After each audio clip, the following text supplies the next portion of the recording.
Voilà des siècles que mon âme damnée erre sans repos aux confins des Carpates. Cette damnation s'est faite mienne après que j'eus renié l'Église de Dieu, pour laquelle je me battais, mais qui m'a sournoisement arraché mon Élisabeth, cette belle et délicate jeune femme que les anges nomment Élisabeth, et que je pensais que l'on ne nommerait ici jamais plus. Mais mon âme éplorée peut aujourd'hui triompher de la cruauté divine, puisque ma précieuse Élisabeth m'est revenue. Je dois cependant avouer qu'il ne fut pas chose aisée de la mener jusqu'à moi, mais je jouis aujourd'hui de sa présence en haut de la plus obscure tour de mon sinistre château. Il s'avère par contre qu'un jeune clerc de notaire armé de sa seule volonté soit persuadé qu'Élisabeth est sienne et semble assez vaillant pour me défier et venir m'arracher ma savoureuse aimée. Ce tabletop, vampire, raconte son histoire.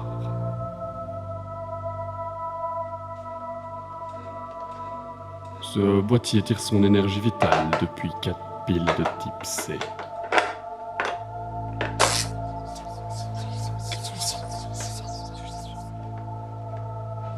Ce jeu, fabriqué par Bandai au Japon en 1982, fait partie des nombreux clones du gameplay classique de Donkey Kong. Pour une fois qu'un jeu tabletop est pourvu d'un bouton silence ou mute, profitons de la sinistre complainte du vent. Quelle douce doléance.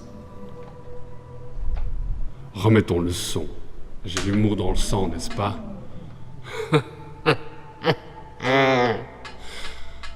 Enfonçons le pieu et avançons. Dans Vampire, ou Dorakyurajo, littéralement château de Dracula en japonais, vous incarnez le rôle non pas d'un chasseur de vampires ou autre Van Helsing en mal d'héroïsme, mais plutôt du prétendant de mon Élisabeth. Mais enfin, monsieur, puisque je vous dis que je m'appelle pas Élisabeth. Pour arriver à ses fins, le prince, d'après la boîte de jeu, devra accéder au sommet de l'une des tours de mon château, où est retenue sa princesse, non sans devoir déjouer les nombreux pièges que je lui tendrai. Il conviendra que je mette en charge contre lui la horde de chauves-souris qui hantent les tréfonds de mes appartements. S'il parvient à éviter mes pipistrelles virevoltant au ras du sol, ce qui lui vaudra 10 points, cette vermine que vous semblez mettre au rang de héros finira par atteindre sa bien-aimée, grimpant le long de ma tour à l'aide des lianes qui se sont érigées sur mes murs, témoignant de la vétusté du lieu que j'habite. Si le héros parvient à déjouer mon premier plan, je le renverrai à son point de départ. Et en plus de devoir éviter mes chauves-souris, il verra des trappes s'ouvrir sous ses pieds. Bisous, bisous, bisous, bisous. Enfin, s'il ne chute guère lors de ces pièges que je lui aurais tendus, je ferai se mouvoir le sol. Des pans entiers de plancher passeront d'étage en étage. L'amant devra récupérer la totalité des objets que je remis sur son chemin, 2 clés, 2 croix et 2 lampes, qui lui vaudront 20 points par objet récupéré. Une fois ces 6 objets récupérés, apparaîtra la seule et unique liane qui lui permettra d'atteindre son aimée. Celle que j'aime plus que tout finira par témoigner à votre héros son amour, à mon grand effroi. À chacune de ces retrouvailles, vous obtiendrez 50 points. Vous n'aurez, pour contrôler les mouvements de ce pauvre bougre, qu'un bouton de saut et qu'un joystick directionnel lui permettant d'évoluer de gauche à droite et de bas en haut pour grimper aux lianes. Vous constaterez que j'ai enfermé ma captive dans une tour sans escalier. Une fois 1000 points atteints, je ferai preuve de ma plus grande clémence et insufflerai de la vie à votre héros. Ces plateformes, nécessaires pour gravir les étages, peuvent s'avérer fatales, réduisant notre héros en bouillie si celui-ci ne les utilise pas avec habileté. Ouh, ça doit faire mal. Notez que mon sadisme n'a d'égal que la souffrance que j'ai d'avoir déjà perdu une fois en être cher, et que je mettrai bien des obstacles sur le chemin de quiconque s'obstinerait à vouloir libérer ma captive. Si ce sauveteur autoproclamé traînasse trop longtemps dans les dédales de mon château, l'impatience et la folie finiront par avoir raison de lui.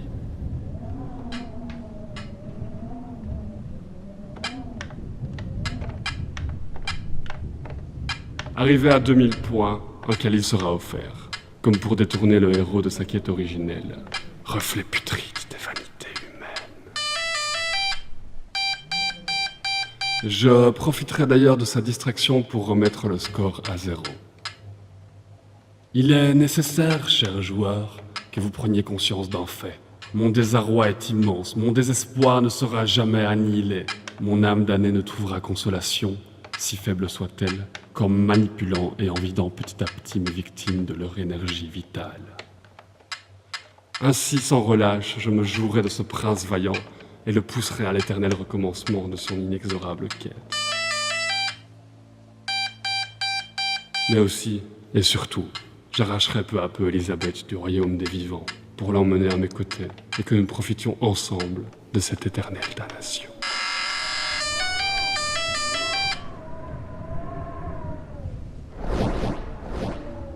Mais enfin, vous allez quand même pas me laisser toute seule ici. Revenez. Si vous avez apprécié la vidéo, et pour éviter la damnation éternelle, mettez un petit pouce vers le haut. Toutes vos lamentations sont également les bienvenues dans la section commentaires. Et si la nostalgie pulse dans des appétissantes veines, abonne-toi.